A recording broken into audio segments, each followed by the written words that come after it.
loyalty and rewards, you're probably focusing on the right things that add significant value to customers. Tell us a bit about the rewards business that you lead.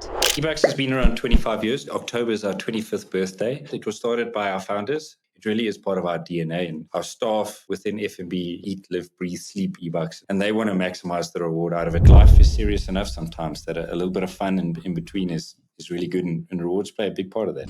You come up with these ideas, but someone's got to roll up their sleeves and crack on and make it happen. The social contract that you have with your team and the culture that you drive within your team, and they're the ones that also put in the long hours to deliver the crazy ideas that we come up with. So I think the team and how to get that right is something I think a lot about. Our founders who started this thing 25 years ago, it means the world to us, and we'll continue to fight for them as much as possible.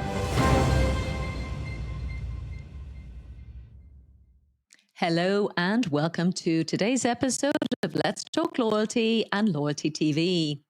It's Paula Thomas here, and I'm delighted to be today chatting with Pieter Woodhatch, CEO of eBucks Rewards, based in South Africa. eBucks has been on the Let's Talk Loyalty show twice before, prompted by winning both the South African Loyalty Awards and International Loyalty Awards year after year. And this year is no exception. I'm of course thrilled that it's also the first time to feature eBucks on Loyalty TV. eBucks Rewards is truly an exceptional program, as you'll hear. Owned and operated by First National Bank, it is one of South Africa's leading rewards programs, and they've been rewarding banking customers for 25 years. Pieter today explains how members can earn eBucks while doing everyday things, like filling up with fuel, buying airtime, and shopping in their partner retailers, including all the important categories like pharmacy and grocery shopping, and then they can spend those eBucks on anything from a dream holiday to monthly essentials or the latest gadget. I hope you enjoy my conversation with Pieter Woodhatch from eBucks Rewards. So, Pieter Woodhatch, welcome for the first time to Loyalty TV, and eBucks has been on, of course, Let's Talk Loyalty before, so welcome back as a brand. Thank you. Thank you very much. Thank you to you, your listeners, and Amanda as well. And specifically to you and Amanda, thank you for the work you guys do around loyalty. Since I've entered the fray, I've seen how much work it takes in the background, and just compliments to both of you. Thank you. You're very kind, Pieter. That is much appreciated. I sometimes feel like this is one of the hardest jobs in the world. Probably shouldn't be, and my team, I think, has to experience as well, just because we want to be really good at what we do. So the appreciation is much well received. So thank you for that. And I know you have an amazing story to tell. Of course, eBucks is always winning global awards and just kind of setting the bar, I think, in terms of what loyalty professionals need to understand about what's possible with the program. But before we get into talking about eBucks Rewards, as you know, Pieter, I have a favorite new question, which I know Amanda already talked to you about. And I guess what I'm trying to do is understand a bit about you as a person.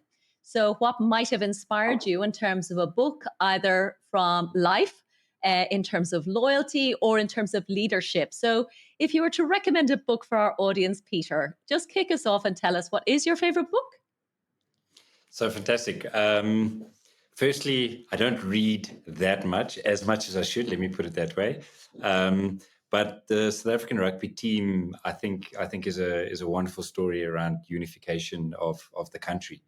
And the coach of the rugby team, what he's able to have gotten right, let me put it that way, with a very diverse team, a very diverse country, and the role that sport plays, I think, in unifying, South Africans specifically. We're so passionate about it. My wife bought me his book for Christmas, and I've been reading his book, and it's incredible to see his story, like from where he grew up at, real grassroots, in the Eastern Cape, and in a small town, and just really passionate about rugby, playing rugby like without shoes on, and just him and his friends, and the bug bit. And from then on, has been involved in the topic, and some of the struggles that he's been through. I think sometimes in life we see the success stories, and we think it just happened, and we aspire to them. But we don't realize the hard work that went into to make that happen. So, Yeah. so it's been a great book and a great read.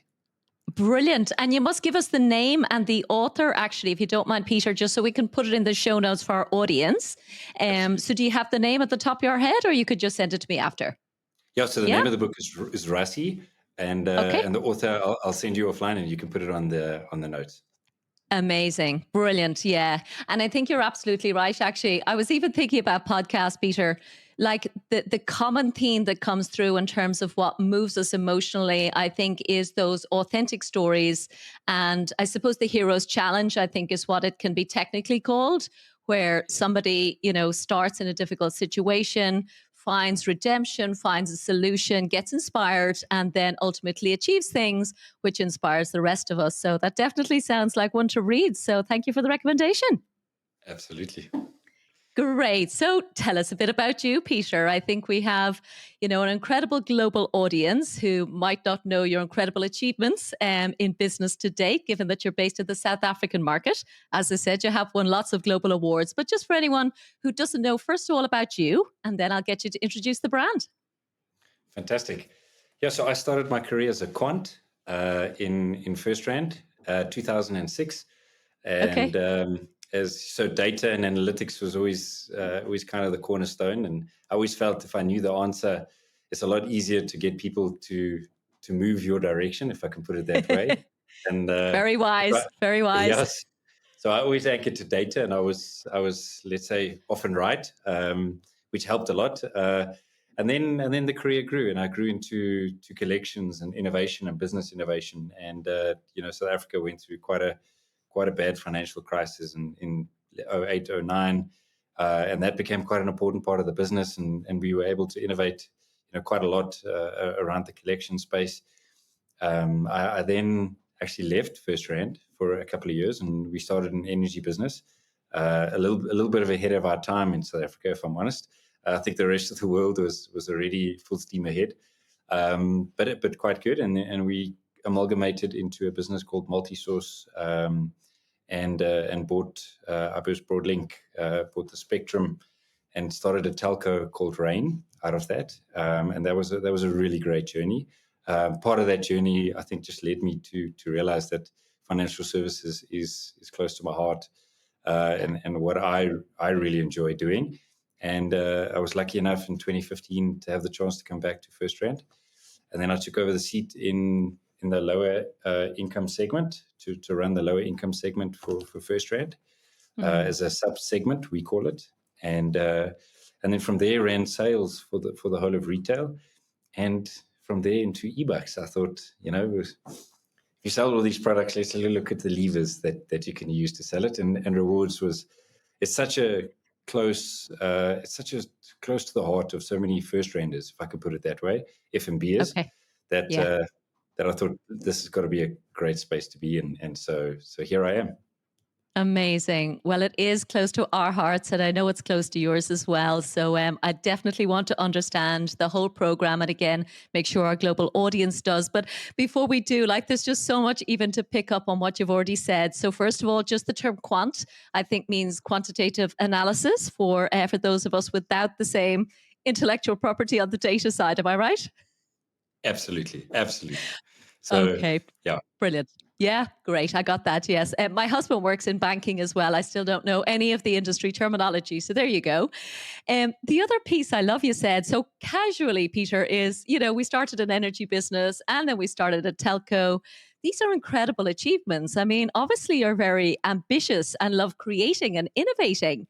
So that sounds like a core part of your personality. I mean, I don't know you very well, clearly, but very impressive what you've done. Yeah, I think it's always excited me. I think it's always excited me to see what's the art of the possible, and to take something and to see what you can do with it. If I'm honest, I Yeah. think that's why rewards as a topic is so exciting for me at this stage. I think loyalty is not a topic that's going away. It's probably a topic that's going to be a lot more hotly contested, and something that's a lot more relevant to customers out there as we go through economic cycles. Yeah. And nowadays, it's such an important part of buying behavior for consumers out there. Yeah. So, I having a look at the telco industry and looking at how you can disrupt, being a new incomer, what are the ideation that you can bring was really exciting. And with time, I think what I've managed to realize is just the importance of marrying the operational capability with the idea. You come up with these ideas and people buy into them and they're willing to invest in them. But someone's got to like roll up their sleeves and crack on and make it happen. And that's probably like a big lesson that I've learned over time, and something that I've had to, really just make part of who I am is the patience to see the result through, if I can put it that way. Indeed, yes. And also something I tell my team as well, Peter, if it was easy, everybody would be doing it. So, there's reasons that we're the ones that happen to be stressing behind the scenes and doing everything we can, of course, to make it look perfect on the outside. So thanks for that. I guess the next obvious question then, Peter, is just to get a sense of the business, the overall bank that you work for. You've mentioned First Rand, FNB. So I know there's different terminology, but would you just talk about FNB as a business in the context of the South African banking market? Absolutely. So FNB, financial services bank that operates across, let's say, multiple different pillars, if I could. So we actually have a connect business, a transact business, a lend business, an invest business, and an insure business. So it's quite diverse across the pillars. And then we service different sectors of the market, if I can put it that way. So obviously on the retail side, we classify our customers into two different core groups. The one is our personal group, and then our private group. And our personal group is anyone who earns, let's say, 750,000 rand per annum and below, and then above that. And then on our commercial side, we've got smaller businesses, and then obviously your larger businesses, and then the third chunk is up into RMB and enterprise. Okay. And those cuts. So your smaller businesses and your entrepreneurs that are starting off, and as their needs grow into these different segments, and then into quite a diverse, broader Africa business for us as well, and eBucks services across that. So we anchor into the ability to give value back to customers across those, and that's our mechanism to keep customers. Keep them engaged and drive certain behavior. And that's what our core value back to the business is. Amazing. So that's obviously, I suppose, the insight, that led to the development of eBucks Rewards. So talk to us about the rewards business. It's got an extraordinary legacy and, as we said, award-winning globally. But just tell us a bit about the rewards business that you lead. Absolutely. So eBucks has been around 25 years. October is our 25th birthday. So it's quite Wow. an exciting milestone for us as a business, and makes me feel very, very young, if I'm honest. Being 1 year in the seat, so I've still got a lot of work to do, if I can put it that way. Yeah. But yeah, so 25 years old. It was started by our founders, and I know we've chatted quite a lot. But one of the things that drives eBucks quite a lot is because it was started by our founders and been around so long. It really is part of our DNA, and our staff within FNB, eat, live, breathe, sleep eBucks, and they want to maximize the reward out of it. And so they constantly, let's say, it's chirping from the sidelines and guiding and helping and going, I tried this and it didn't work, or I tried this and you need to make that better, or this partner, Yeah. you need to rethink that mechanism. And that's what drives us so hard as eBucks. And I think it puts a lot of pressure, but that pressure, I think, in a really good way for us. As a rewards program, we anchor into capabilities that we have. So whether it be travel or our shop, different mechanisms for you to be able to burn the currency that you earn. And those capabilities we focus a lot on. And our strategy largely is to hone those in-house. I think we try to build a lot ourselves, and sometimes I think that's a really good thing, and sometimes it's a bit frustrating. Yeah. But yeah, so travel is a great one where we've built quite a big travel business within eBucks. Yeah. Then our currency, so eBucks, the actual currency, Yeah. where we talk about earn and burn, and how do we fund that through the behaviors that we drive for the business that are profitable. And the way that we look at it is that there's a triangle between us, our partner, and the customer, and we need to make sure that each part of the triangle is benefiting. And if one part of the triangle benefits to the expense of any other, then I don't think it's sustainable. So a big job for us is to make sure that the value for the customer, the partner, and for FirstRand is there across Yeah. the. And then something that I think is in the rewards industry today incredibly relevant is instant rewards. So even though we have this thing called currency, we realize that instant gratification and gamification is really important. So gamification is at the heart of what we Yeah. do, but the ability to blend a currency and instant is something that I think we're working a lot harder on and trying Interesting. a lot more of. Yeah. We pay out, I suppose, an excess of about 2.4 billion per year in rands to customers. Wow. Yeah. Yeah, and more than 25 billion to date. So it's quite Wow. a sizable investment from FirstRand. Indeed. Oh my goodness. I will do the maths for our audience afterwards in terms of US dollars, Peter. But anything that's got a B for billion is extraordinary. And I suppose really shows that you're living up to that promise that you said that the founders have in terms of giving value back. That's absolutely extraordinary. So congrats on obviously something that's working. That's just extraordinary to hear. And the first thing that really struck me, though, was this idea that I hear a lot coming from South Africa. And I guess it's why I admire you guys so much. There really seems to be a business ethos around loyalty. Like, it's never a case where you hear about a South African brand that's operating a bank or whatever else, and then, tries to build a loyalty program in the corner of the marketing department. It always seems that, okay, here we are. So, whether it's health insurance or banking or grocery, it seems to be something South Africans love and expect. And that idea of reciprocity, it seems to be almost core to the culture. Again, I'm just kind of hearing what you're saying, but it is an ethos if I'm hearing you right. I think it's a cornerstone, and I think it's embedded in the value articulation. It's something as a business that we're working incredibly hard on. Is how do I articulate to Paula the value that she one is getting, but also can get that she Yeah. isn't today. So, Paula is leaving some food on the table. How do I help her? And I also think it's in business is becoming a lot more competitive. Our founders, who I talked about, who started multiple, multi-billion rand businesses in South Africa, I think are anchored in, putting the customer first. Yeah. And with the competitive nature of business today, I think if you're not going to do that, I don't think you're going to be relevant for very long. Yeah. And I think rewards is at the center of that. Rewards is at the center of actually, this is the value that I'm able to give you for engaging with me. Yeah. And there needs to be reciprocity on both sides. So, this is the value that I get as a consumer, and the consumer obviously realizes that this is the value that the corporate gets. Yeah. But we have incredible buying power as large corporates, and to leverage that to make sure we give benefit to our consumers is such a great way of making sure customers get something back. Yeah. And I think that's actually why I fell in love with loyalty myself, Peter. Not dissimilar to what you said earlier. This idea that you can be loyal to your customers and really take care of them, while at the same time, as you said, achieving business goals and making sure that those behaviors are starting to align.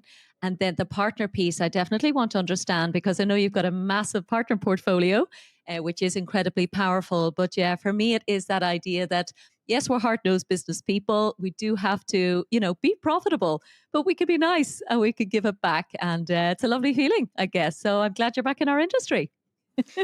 Fantastic. Yeah, I mean, you touched on partners. I think partners is such a cornerstone as well to what we do as eBucks.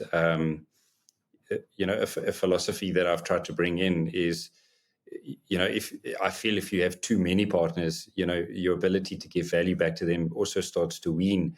Yeah. How much time and energy can you give to them? How much communication, can you invest in communicating about your partner to your customer? So I think our strategy there has definitely been, almost I want to say fewer partners, if I can put it that way. Okay. Just realizing what's the right amount, but Yeah. then going very deep with each of those partners. So whether it be a grocer partner that we have at the moment, where we're actually able, as FirstRand or as a bank, to have physical presence in their store. So not only does the client experience the value, but we get the value through other mechanisms, shaping different ways. So that partner must want us to a certain degree to be the top bank in South Africa, and we want them to be, let's say, a top partner for us as well. And that goes across all the categories. And I think having the right amount, so not too few, but also not too many, I think is core. And then really trying to maintain a strong relationship with the partners is something we're working really hard at. I can tell, absolutely. And it is how I got into loyalty myself, Peter. So I know the commitment, I know the expectations, and I do know the complexity. So I'll definitely be keen to hear a bit about your, I suppose, communication strategy as well to support all of those. But on the proposition side, just again for our global audience that mightn't be familiar, I was just going back through it. It really is very meaningful. So I know you guys are focused as a proposition on this idea of everyday benefits, with no joining fee, no subscription fee. Your eBucks never expire. You can use your bank account to pay and to earn, and cards to pay and earn. And the various categories I saw you touching on, obviously fuel, groceries, health and beauty, and obviously then spending in store and online. It's just a very, very well developed proposition.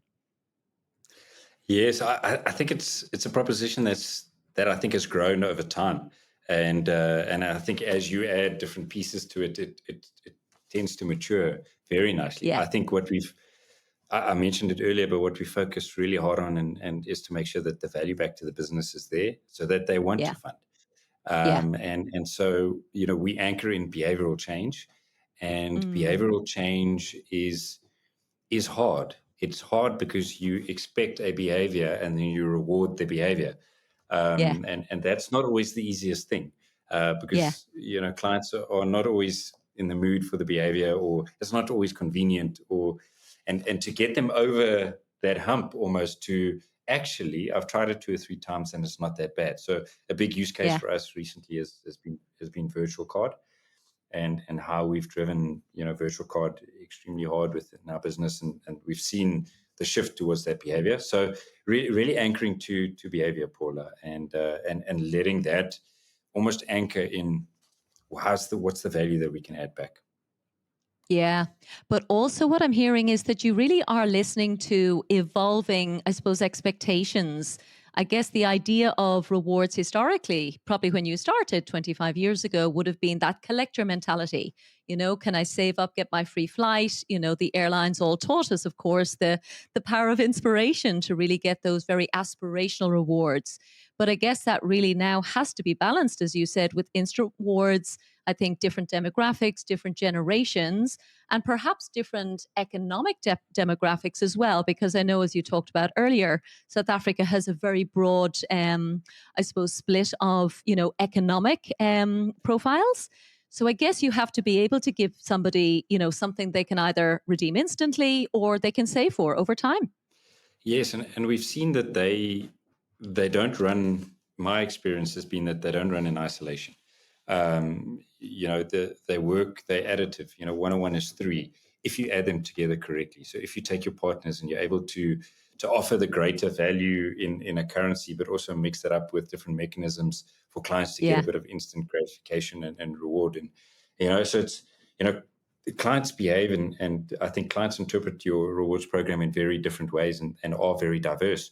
So some yeah, clients are going to want to save up for that quite expensive flight, whether it's domestic or international. Other clients are, sure. yeah, yeah, if I can almost take a step back, one of the things that I've seen is clients work so hard, and financial services is, we love it and we're incredibly passionate about it, but clients don't necessarily wake up in the morning and go, let me think about my bank account today, or let me go think about my you know and so a lot of the behavior that I've seen is clients actually using their reward as a let me buy something fun. Let me buy that trip that I'm really looking forward to, or actually let me go online and buy something that I just been wanting for a while, and I haven't really gotten there, Yeah. and I don't really need to motivate it. I'm using my eBucks, so my bank balance isn't really taking a knock. And so I think that element of bringing that fun and relief, and this like, it's like I'm excited to engage and spend, and actually then getting over the behavior that I have to do to earn it, because I know that there's something nice at the end of the rainbow, rather than just paying fees with it, or something like that. There are customers that's important too, and Yeah. that's amazing. Yeah. But I think life is serious enough sometimes that a little bit of fun in between is really good, and rewards play a big part of that. Totally. And yes, I think loyalty programs are the perfect way for me anyway to justify whatever little indulgence it might be that I feel I deserve. Again, I've been using my credit card, whether it's for my business expenses, my personal expenses. So when it does come to, those points have added up now, then I have zero guilt in time, just going and making sure that that's something that as you said, I can enjoy guilt free. And at the same time, I think there's also the lovely angle that I know eBooks is very passionate about. Some people just balance the household budget. So there's also, I think, incredible integrity that you guys have. So some of us are lucky enough to have the indulgence. Some people rely on it for more fundamentals. And that's something that I think you take very seriously from what I've heard.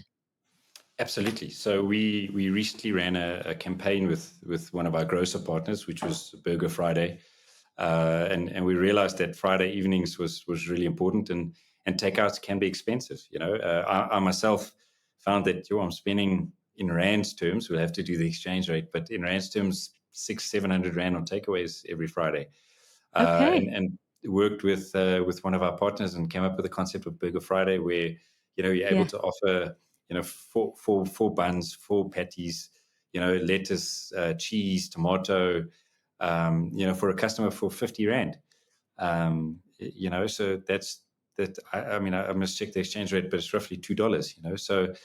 Wow. So that is a great way of saying, listen, it's so easy to make, putting a patty in and it can be vegetarian, it can be chicken, it can be beef for everybody, but it's as Yeah. easy as putting in a pan, and 5 minutes later, you can be playing games night with your kids, and Yeah. having a nice meal. So it's a great way of kind of mixing the basic needs for customers and helping them save, and other mechanisms with having a bit of fun too.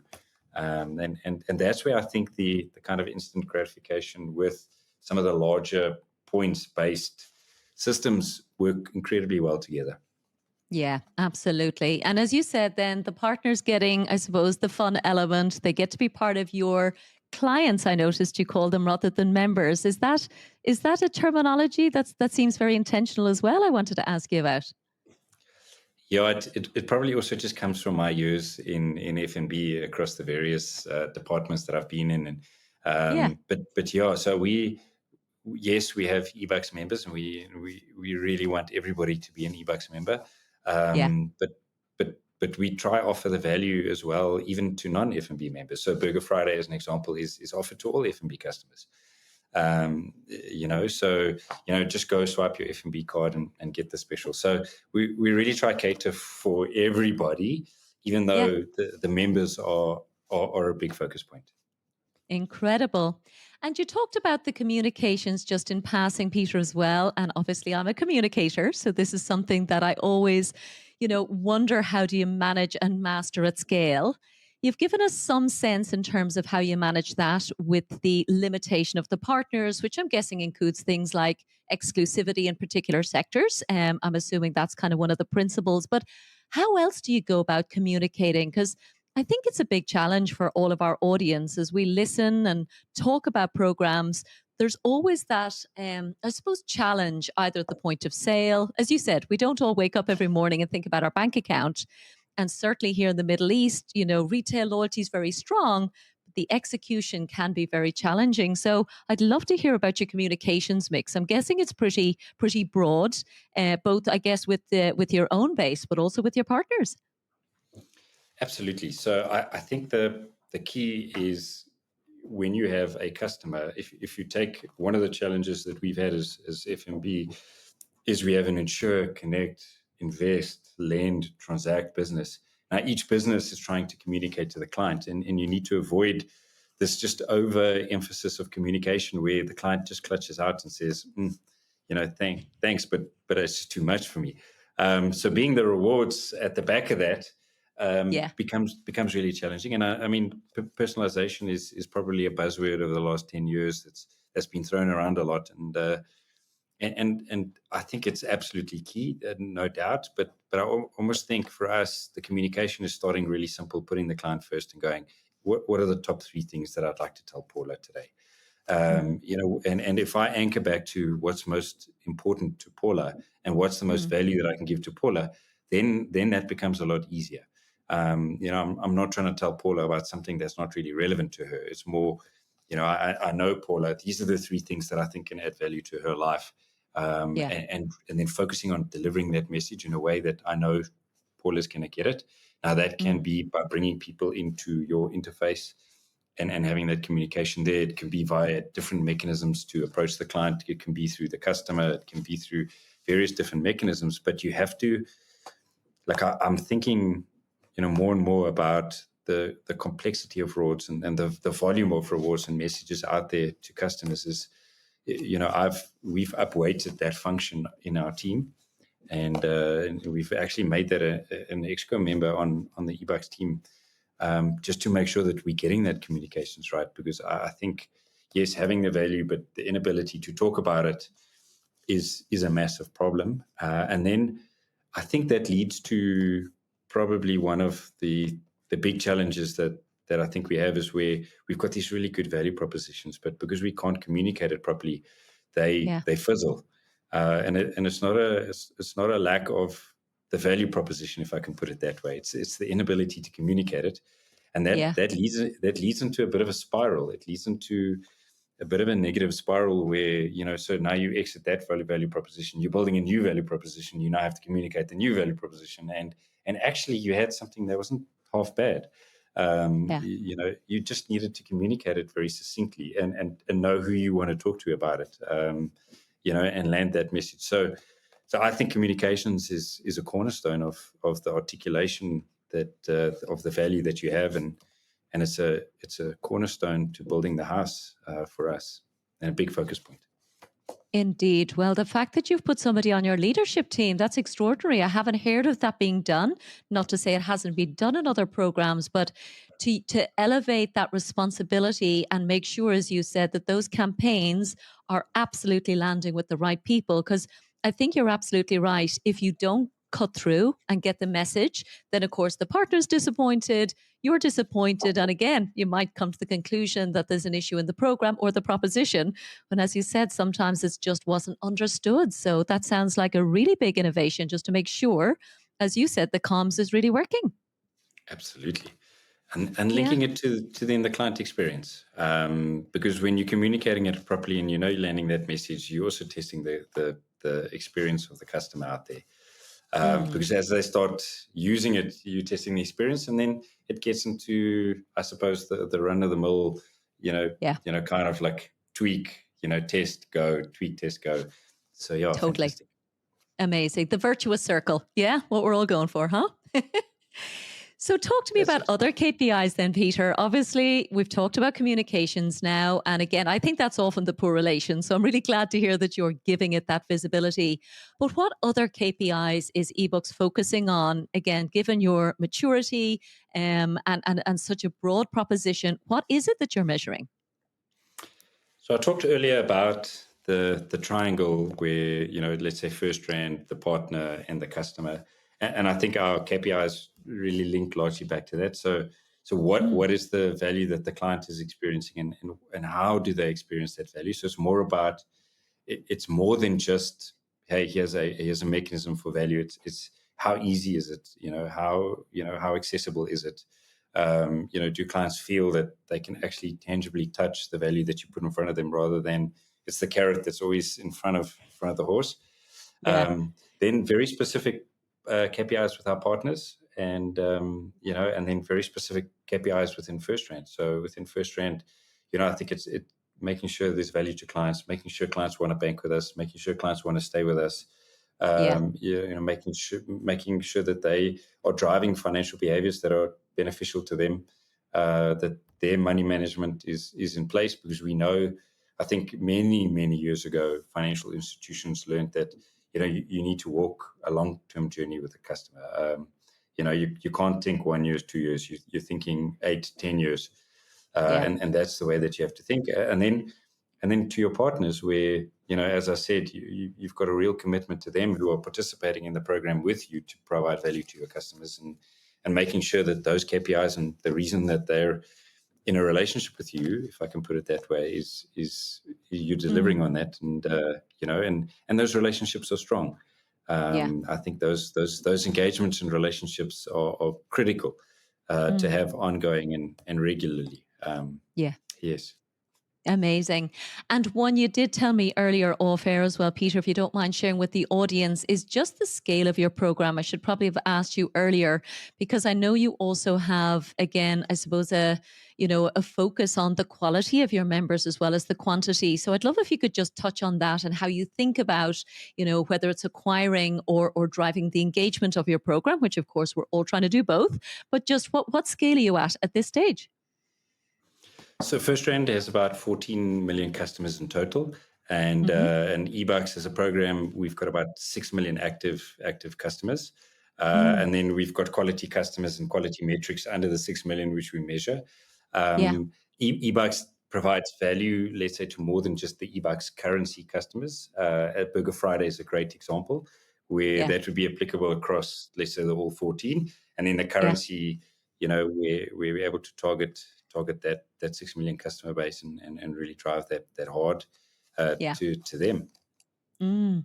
This is where I always wish I was on the inside and I could really kind of see the whole, the P&L, the campaign performance, and all that sensitive stuff that we're not allowed to ask you, just because I can see it's working. And, obviously, very proud that you are of what you're doing, as you should be. So super fun.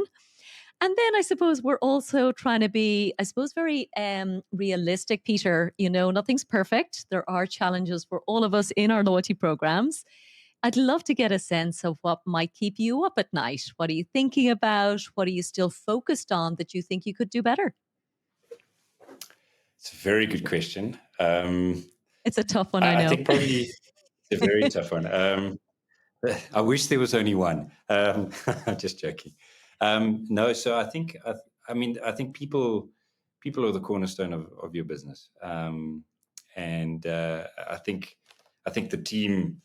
There's a social contract that you have with your team, and the culture that you drive within your team, and they're the ones that also put in the long hours to deliver the crazy ideas that we come up with. Yeah. So I think the team, and how to get that right is something I think a lot about. How to structure the business in a way that we're able to deliver the value back to our Mm. partners, as well as FirstRand, FMB, is largely to how we navigate, and yeah. So I want to say, like, the first one would probably just be the team, and just making sure Yeah. we look after the team, and I think that's really important. And then the last one is that we're able to stay relevant. Mm. That I think that we're able to leave something behind that's multi-generational, that is very successful, that we're able to take the business forward. The vision that our Yeah. founder had in 25 years ago to where we are today, and if I could meet him and say, look, Yeah. look at where we've brought this thing, that he would be really proud, and that's what drives us and keeps us up awake Yeah. at night. And I think we shared the experience as well that it's harder than it looks. It's Like it's building loyalty is not an easy thing to do, huh? I think if you look at loyalty from the outside in and go, hey, it's a little marketing gig on the side. Yeah. I think sorely mistaken. I've seen multiple elements across the banking industry, and the telco industry, and I must tell you, coming into the reward space, it's been definitely a journey. The needs of people that you're trying to satisfy. We've spoken a lot today about partners, around the business, around customers. Yeah. and the diversity set, within that, the diverse clients on the retail side, on the business side. How do you make it relevant to them? How do you mix the different types of reward? How do you make sure your partner, Mm. is still happy?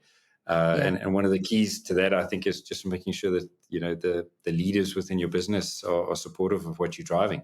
So Yeah. you have to get them to taste and touch what you're doing, Yeah.